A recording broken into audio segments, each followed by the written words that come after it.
Hello friends and welcome to my YouTube channel commerce का ज्ञान।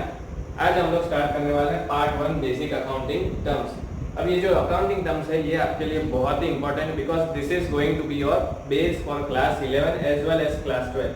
Class 12 में आपको बेसिक अकाउंटिंग टर्म्स वापस कोई नहीं पढ़ाने वाला, सो इसलिए ये चैप्टर्स आपके लिए जो इनिशियल चैप्टर्स है आपके अकाउंट्स के ये बहुत ही इंपॉर्टेंट है। तो ये सारे वीडियोस आप अच्छे से देखिएगा, right, and this are very much important for you. और इसके लिए आपको क्या करना है, चैनल को ज़्यादा से ज़्यादा सब्सक्राइब करना है, वीडियोस को शेयर करना है और लाइक करना है, ठीक है। आज का होमवर्क मैं बता देता हूँ। आप लोग सोचेंगे कि सर अभी तो कुछ करवा ही नहीं है और आज होमवर्क दे दो पहले दिन पे, राइट। आपका होमवर्क क्या है, बहुत ही सिंपल है। आपको मेरे यूट्यूब चैनल के लिंक कॉमर्स का ज्ञान आपके 10 दोस्तों के साथ शेयर करना है, ठीक है, और उनको बोलना है कि सब्सक्राइब करें और वीडियो को लाइक भी करें, ठीक है। क्या करना है आज का होमवर्क, फिर से रिपीट कर रहा हूँ, आपके 10 दोस्तों को ये लिंक भेजना है और उनको बोलना है कि भाई सब्सक्राइब करें, right, because sharing is caring, right. तो हम लोग क्या कर रहे हैं भाई, सभी के अच्छे के लिए कर रहे हैं, ठीक है, उनके भलाई के लिए कर रहे हैं, okay. So let's begin our session for today. अब देखिए, बेसिक अकाउंटिंग टर्म्स ऐसी चीज है कि जिससे आपको जो अकाउंटिंग टर्म्स है उनका मीनिंग पता चलेगा, ठीक है। फॉर एग्जाम्पल, जब मैं अकाउंट्स की बात करता हूँ, ओके, तो I am talking about business, right. Usually जब हम लोग अकाउंट्स की बात करते हैं तो हमें सबसे पहले याद आता है बिजनेस, कि यार ये क्या बिजनेस कर रहा होगा, ओके। और बिजनेस के साथ रिलेटेड होता है transaction, right. So your first basic accounting term is business transaction, ठीक है। अब बिजनेस ट्रांजैक्शन क्या होता है, ये एक ऐसी चीज है कि जिसमें हम लोग कुछ एक्सचेंज कर रहे होंगे, बदले में हमें कुछ मिल रहा होगा। फॉर एग्जांपल, मान लीजिए हमने बिजनेस के गुड्स किसी को बेचे। For example, I am having a stationery shop, ठीक है। मान लीजिए मेरी स्टेशनरी की शॉप है, तो मैं क्या करूंगा, अगर कोई कस्टमर आता है तो let's say he wants to purchase a Parker pen, तो मुझे उसको पार्कर पेन बेचना पड़ेगा, ओके। बदले में वो क्या करेगा, वो मुझे पेमेंट देगा, okay. So this is known as a business transaction, कि जिसमें there is exchange of goods and उसके बदले में आपको क्या मिल रहा है, payment, right. So this is all known as a business transaction. Clear guys, का मीनिंग देखा, ठीक है। Now there are certain types of business transaction, ठीक है। ऐसा नहीं होगा कि बिजनेस में एक ही टाइप के बिजनेस ट्रांजैक्शन होते हैं। For example, that can be cash, ठीक है। कैश बिजनेस ट्रांजैक्शन में क्या होगा कि मान लो आपके पास कस्टमर स्टेशनरी परचेज करने आता है, right, he wants to purchase a pen from you, और आप क्या करोगे, उसको पेन दोगे और वो बदले में आपको क्या देगा, पेमेंट देगा, right. So the transaction is settled on the spot, right. फिर से रिपीट कर रहा हूं, the transaction is settled on the spot. इसको हम लोग बोलते हैं कैश ट्रांजैक्शन, ठीक है। दूसरा टाइप होता है क्रेडिट, दूसरा टाइप होता है क्रेडिट। क्रेडिट मतलब कि उधार, ओके। मान लो कोई कस्टमर आपका दोस्त आपके पास पार्कर पेन लेने को आया, ठीक है, और उसने बोला कि भाई चल मैं अभी तेरे को पेमेंट नहीं करने वाला, मैं तो तुझे 10 दिन के बाद पेमेंट करूंगा, राइट। सो ये जो 10 दिन के बाद पेमेंट करने वाला है उसे हम लोग क्या बोलेंगे, it is a business transaction, लेकिन उसका टाइप हो जाएगा क्रेडिट, ठीक है। क्या हो जाएगा, क्रेडिट, हम लोग उधार पे दे रहे हैं, okay. So this are the two types of business transaction which you will face. Number 1 cash transaction and number 2 is credit transaction. Clear guys, transaction हम लोग थोड़ा और डिटेल में देखते हैं। अब मैं बुक की डेफिनेशन के हिसाब से जा रहा हूँ। मैं जो रेफरेंस बुक यूज़ कर रहा हूँ that is TS Grewal 2019 edition. आप लोग जो भी यूज़ कर रहे हो reference book, that is fine. Basic accounting terms कोई चेंज नहीं होने वाले, ठीक है। So don't worry. अब देखिए, अगर हम लोग बुक डेफिनेशन के हिसाब से जाए तो इसका मीनिंग क्या होगा, that business transaction is a financial transaction, ठीक है। फाइनेंशियल ट्रांजैक्शन मतलब कि जिसमें आप लोग या तो पेमेंट कर रहे हो या तो रिसीव कर रहे हो, ठीक है। या तो मैं किसी को पे करूंगा या तो वो मुझे पे करने वाला है, right. So financial transaction involves money, it means we have to record only monetary transactions, ठीक है। क्या याद रखना है, we have to record only monetary transactions. Second, it is between two parties, ठीक है। मैं खुद को ही पार्कर पेन बेचूंगा और खुद ही पैसे रख लूंगा अपने शॉप में, नहीं, ठीक है। So it is very much important that it is between two parties, okay. मैं खुद के साथ तो बिजनेस ट्रांजैक्शन नहीं कर सकता ना, है ना। मैं वीडियो बनाऊंगा और मैं देखूंगा, नहीं, it is not possible. So it should involve basically two parties. And third, recorded in books of accounts. जो भी बिजनेस ट्रांजैक्शन हो वो आपको क्या करना है, अपने बुक्स ऑफ अकाउंट्स में रिकॉर्ड करना है. Okay, so every business transaction has to be recorded. हमने टाइप्स देखे बिजनेस ट्रांजैक्शन के. एक हो जाएगा आपका कैश, ओके, और दूसरा हो जाएगा आपका क्रेडिट. कैश ट्रांजैक्शन में फिर से रिपीट कर रहा हूँ, which involves immediate settlement. Right, कोई कस्टमर आता है आपके शॉप पे पेन लेने के लिए और वो आपको पैसे दे देता है. सो that is a cash transaction. यहाँ पे जो ट्रांजैक्शन है वो ऑलरेडी सेटल हो चुका है. सेकंड, क्रेडिट ट्रांजैक्शन के जिसमें हम लोग उधार पे बेच रहे हैं. राइट, दोस्त आता है बोलता है भाई मैं तो 10 दिन के बाद पेमेंट करूंगा. So that is credit transaction. Now some of the examples of business transaction. Example क्या हो सकते हैं, जैसे कि मान लो सेल ऑफ गुड्स. ठीक है, गुड्स हम लोग डिस्कस करेंगे, अभी गुड्स रहने दो. Let's say cell of pen. Okay, जो भी हमने पेन बेचा वो क्या है, एक बिजनेस ट्रांजैक्शन है. ठीक है, because it involves two parties. एक तो ओनर ऑफ द शॉप और दूसरा कौन था, कस्टमर. राइट, और एक transaction let's say purchase of pen. ठीक है, अब पेन बेचने के लिए पहले मुझे उसको परचेज तो करना पड़ेगा. ठीक है, सो जिसके पास से मैं परचेज कर रहा हूँ that is also business transaction, क्योंकि उसमें भी there are two parties involved. It is a financial transaction क्योंकि मैंने पैसे देकर परचेज किया है. Right, and it will be recorded in my books of accounts also. Right, so तीनों कैरेक्टरिस्टिक्स ये फुलफिल कर रहा है. Right, so these are the types of and you can say examples of business transaction. तो these are the keywords. ये आपको आपकी exam में अगर पूछा जाता है बेसिक अकाउंटिंग टर्म्स तो ये कीवर्ड्स आपको इन्वॉल्व करने हैं. ठीक है, सो हर एक अकाउंटिंग टर्म का मैं कीवर्ड्स यहाँ पे आपको दिखाऊंगा कि जो आपके आंसर में आपको लिखना है. Okay, so I hope you are guys clear with the meaning of business transaction. Basic accounting term है that is known as account.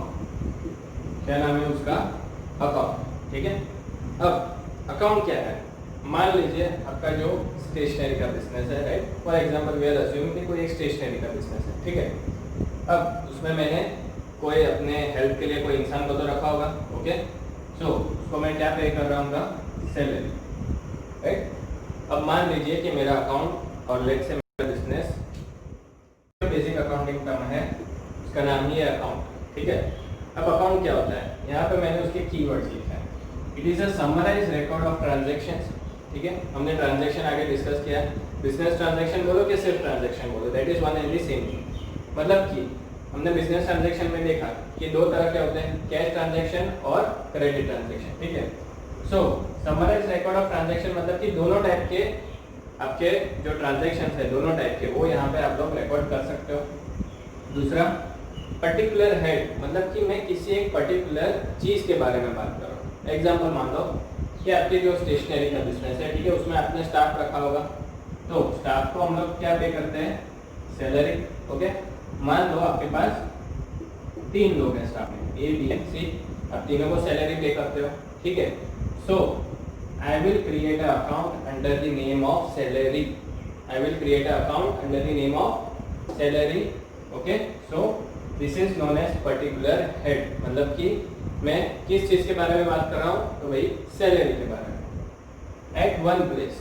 Eight one place मतलब कि लेट्स से कि आप ए को 5000 रुपीज पे कर रहे हो. ओके, बी को 4000 रुपीज पे कर रहे हो और सी को 2000 रुपीज पे कर रहे हो. तो ये तीनों की टोटल सैलरी कितनी हो जाएगी, 5 + 4 9 + 2 11,000. राइट, सो ये जो टोटल अमाउंट है 11,000 का ये मैं रिकॉर्ड करूंगा अपने सैलरी अकाउंट में. ठीक है, उसमें डिटेल जाएगा तीनों का, ए का 5000, बी का 4000 और सी का 2000. लेकिन जब हम लोग रिकॉर्ड करेंगे तो टोटल अमाउंट से रिकॉर्ड करेंगे विच इज 11,000. सो ये क्या हो गया, समराइज रिकॉर्ड ऑफ ट्रांजैक्शन. मतलब कि अपने तीनों की सैलरी का क्या किया, एक समरी प्रिपेयर किया. ठीक है, और जिसका टोटल अमाउंट क्या है 11,000 ऑफ अ पर्टिकुलर हेड. मतलब कि सैलरी की बात कर रहा है एट वन प्लेस. तो तीनों की सैलरी हमने प्लस करके कहाँ पे रिकॉर्ड किया, अंडर दी सैलरी अकाउंट. वरना क्या होता कि मुझे ए का भी एक अकाउंट प्रिपेयर करना होता, फिर मुझे बी के नाम से भी एक अकाउंट प्रिपेयर करना होता और सी के नाम से. सो इसकी जगह पे हमने क्या किया, तीनों को मर्ज कर दिया, हमने एक समरी प्रिपेयर किया। So that summary is known as account. तो ऐसे आप लोग नंबर ऑफ अकाउंट्स प्रिपेयर कर सकते हो। और मैं एग्जांपल देता हूँ, जैसे कि रेंट का अकाउंट, ठीक है। मान लो आपकी 3-4 शॉप्स है, तो 3 या तो 4 शॉप्स का आप लोग रेंट पे कर रहे हो, ठीक है। तो उसका भी मैं एक समरी प्रिपेयर कर सकता हूँ। So that is known as rent account, ठीक है। A/C अकाउंट के लिए हम लोग ये यूज करते हैं, A/C। फिर इलेक्ट्रिसिटी अकाउंट, राइट। मान लीजिए इतनी शॉप्स का आपको इलेक्ट्रिसिटी तो पे करना पड़ेगा, ठीक है। तो मैं क्या प्रिपेयर करूंगा, इलेक्ट्रिसिटी अकाउंट। सो अकाउंट से आपको क्या पता चलता है, समरी पता चलता है कि उसमें आपने कौन से ट्रांजैक्शंस और किसके लिए ट्रांजैक्शंस रिकॉर्ड किए। अगर मैं अपना सैलरी अकाउंट ओपन करूंगा तो मुझे पता चलेगा कि मैंने A, B और C तीनों की सैलरी को यहाँ पे रिकॉर्ड किया है, ठीक है। Clear guys? चलिए नेक्स्ट जो हमारा टर्म है दैट इज एसेट, ठीक है, या तो एसेट्स। ओके, जब मेरे पास मोर देन वन है then I will term is at assets. Okay, अब एसेट्स क्या चीज है, it is properties owned by the business. Own मतलब कि खरीदना, ठीक है। तो जो भी प्रॉपर्टीज बिजनेस के नाम पे है उसको मैं क्या बोलूंगा, asset. Okay. Second, economic benefit in future. Economic benefit in future मतलब कि जिससे बिजनेस को कुछ ना कुछ फायदा मिलने वाला है, राइट। एसेट ऐसी चीज है कि जिससे यूज करने से बिजनेस को फायदा मिलता है। ओके, मान लीजिए for example machinery.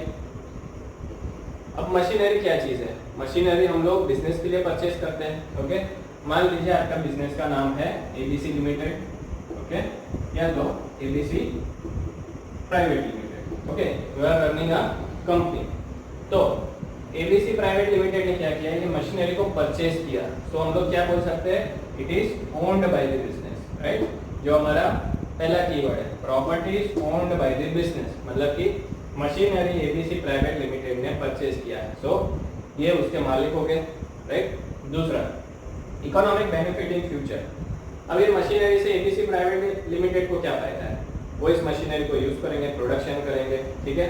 Production sale करेंगे तो उनको पैसा मिलेगा, राइट। इकोनॉमिक बेनिफिट दूसरे टर्म्स में क्या होगा कि मान लो कि ये मशीनरी 10 साल के बाद पुरानी हो गई, तो कंपनी वाले क्या करेंगे, इस मशीनरी को बेच देंगे। ओके, और जब उसको बेचेंगे तो उनको पैसा तो मिलेगा, राइट। कोई फ्री में तो नहीं बेचने वाला। Okay, so we can say economic benefit in future. तो अगर मान लो कि भाई 10 साल के बाद इसको मशीनरी को भाई रिप्लेस कर देना है, तो ABC लिमिटेड को पैसा मिलने वाला है। So it is known as economic benefit in the future. So ऐसी चीज है कि जो बिजनेस अपने नाम पे ओन करता है। दूसरा कि उसमें से उसको कोई इकोनॉमिक बेनिफिट मिलता है इन द फ्यूचर। और एक चीज, economic benefit can be in the form of cash also, ठीक है। तो मतलब कि जब मान लो कि वो लोग एसेट बेचने जाते हैं तब उनको कैश वगैरह तो मिलेगा, ठीक है। तो इकोनॉमिक बेनिफिट इज बेसिकली कि जो आपको पैसा मिलता है। Okay, clear guys? चलिए अब हम लोग एसेट के टाइप देखते हैं, ठीक है। Asset can be basically of 2 types. एक होता है टेंजिबल, ठीक है। आप सोचेंगे सर अब ये क्या है, हैवी वर्ड्स यूज कर रहे हैं, टेंजिबल एसेट, राइट। दूसरा होता है इनटेंजिबल, ठीक है। अब ये सारे हैवी वर्ड्स पढ़ के घबराना नहीं है हमें, ठीक है। सी टेंजिबल एसेट मतलब ऐसी चीज है which can be touched and seen, which can be touched and seen. Okay, क्या हो सकता है, एग्जांपल सोचिए, ऐसी चीज कि जो मैं देख भी सकता हूँ और जिसको मैं छू भी सकता हूँ। ओके, और वो बिजनेस के फायदे के लिए और बिजनेस के नाम पे है, right. So example can be machinery, right. Machinery हम लोग देख सकते हैं। ओके, दूसरा क्या होगा, बिल्डिंग। तो मशीनरी, बिल्डिंग, ये सारी चीजें क्या है, इसको हम लोग बोलते हैं टेंजिबल एसेट्स। इनटेंजिबल एसेट्स इसका ऑपोजिट हो जाएगा, which can not be touched and seen, which can not be touched और सीन। क्लियर? ये भी ऐसे एसेट है कि जिससे बिजनेस को फायदा हो रहा है, बिजनेस के नाम पे भी है, लेकिन ये मुझे दिखने को नहीं मिलता है, राइट। तो ऐसा एसेट क्या हो सकता है, आपने सुना होगा ये वर्ड पेटेंट या तो फिर ट्रेडमार्क, ठीक है। पेटेंट ट्रेडमार्क क्या है? पेटेंट ऐसी चीज है कि मान लो आप लोगों ने कोई ऐसा अच्छा सा एप्लीकेशन डेवलप किया, ठीक है। मान लो आपने कॉमर्स का ज्ञान का एप्लीकेशन बनाया, ओके, और वो मुझे ही बेचना है आगे, ओके। सो आपने बोला कि सर हमने तो बहुत ही अच्छी एप्लीकेशन डेवलप की है, राइट, और उसका हमने तो पेटेंट करवाया, मतलब कि अगर आपको वो एप्लीकेशन यूज करनी है तो आपको पैसा देना पड़ेगा, राइट। सो ये पेटेंट क्या हो गया? आप लोगों ने क्रिएट किया है तो आपके नाम पे है, और उसमें से आपको इकोनॉमिक बेनिफिट भी मिल रहा है क्योंकि मुझे तो पे करना पड़ेगा, right. So patent is a type of intangible asset. Patent is a type of intangible asset which can not be touched और सीन, लेकिन उसमें से बेनिफिट तो मिल रहा है। दूसरा होता है ट्रेडमार्क। ट्रेडमार्क मतलब कि आपका बिजनेस बहुत ही फ्लरिश्ड है, बहुत ही फेमस है, राइट, तो हम लोग क्या करते हैं उसका रजिस्टर करवाते हैं, which is known as trademark, ठीक है। So trademark is also a type of intangible asset. Clear guys? चलिए, हमने देखा एसेट्स में दो क्लासिफिकेशन होते हैं, एक होता है टेंजिबल एसेट, दूसरा इंटेंजिबल एसेट। अब अकाउंट्स में हम लोग एसेट को तीन तरीके से डिवाइड करते हैं। Number 1 is non current asset, ठीक है, नॉन करंट एसेट। दूसरा हो जाएगा करंट एसेट, दूसरा हो जाएगा करंट, और तीसरा हो जाएगा फिक्टिशियस। क्या हो जाएगा? तीसरा हो जाएगा fictitious asset. So these are the three types of classification in accounts. सबसे पहला नॉन करंट एसेट, दूसरा करंट एसेट, और तीसरा फिक्टिशियस एसेट, ठीक है। अब एसेट चाहे आपका इंटेंजिबल हो कि टेंजिबल हो, ठीक है, उसको रिकॉर्ड किस हिसाब से करना है अकाउंट्स में, ये क्लासिफिकेशन हमें वो चीज पता है, ओके। अब नॉन करंट एसेट ऐसी चीज है कि जो आप लोग लॉन्ग टर्म के लिए यूज करने वाले हैं, ठीक है। अगर मैं सिंपल लैंग्वेज में आपको बोलूं, सो these are the assets which you are going to use for a longer duration, right?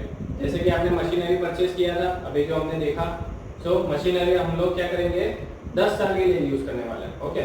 So it will be considered as non current asset because it is for a longer duration. और अगर हम लोग आपके definition के हिसाब से देखें, so non current asset is something which you are going to use for more than 1 year, which you are going to use for more than 1 year, ठीक है।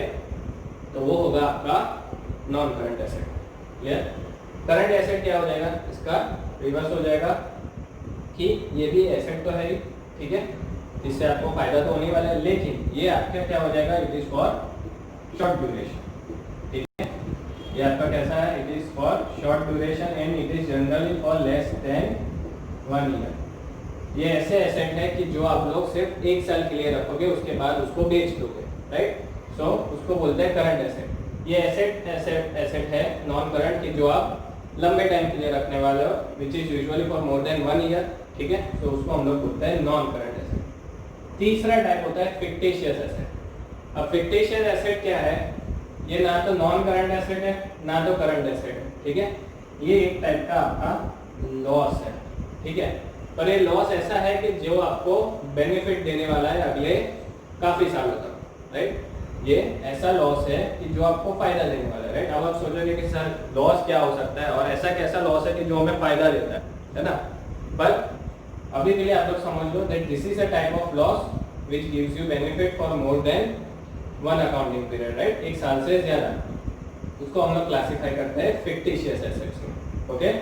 इसका हम लोग डिटेल में और एक वीडियो रखेंगे जिसमें मैं आपको एग्जाम्पल के साथ इसको एक्सप्लेन करूंगा, राइट। फिलहाल के लिए इतना याद रखो that according to accounts there is classification into 3 types, non current asset, current asset and fictitious asset. मान लो आपने मशीनरी परचेज किया लेकिन वो 1 साल में बेच देने वाले हो, तो मशीनरी क्या हो जाएगा? Current asset. और वही मशीनरी अगर आप लोग 10 साल के लिए यूज करने वाले हो तो वो क्या हो जाएगा? नॉन करंट एसेट, ठीक है। सो सबसे पहला क्लासिफिकेशन हमने एसेट में देखा टेंजिबल एंड इंटेंजिबल। फिर टेंजिबल और इंटेंजिबल को हम लोग ये 3 क्लासिफिकेशन में डिवाइड कर सकते हैं। I hope guys you are clear with the basic accounting terms, okay. Thank you.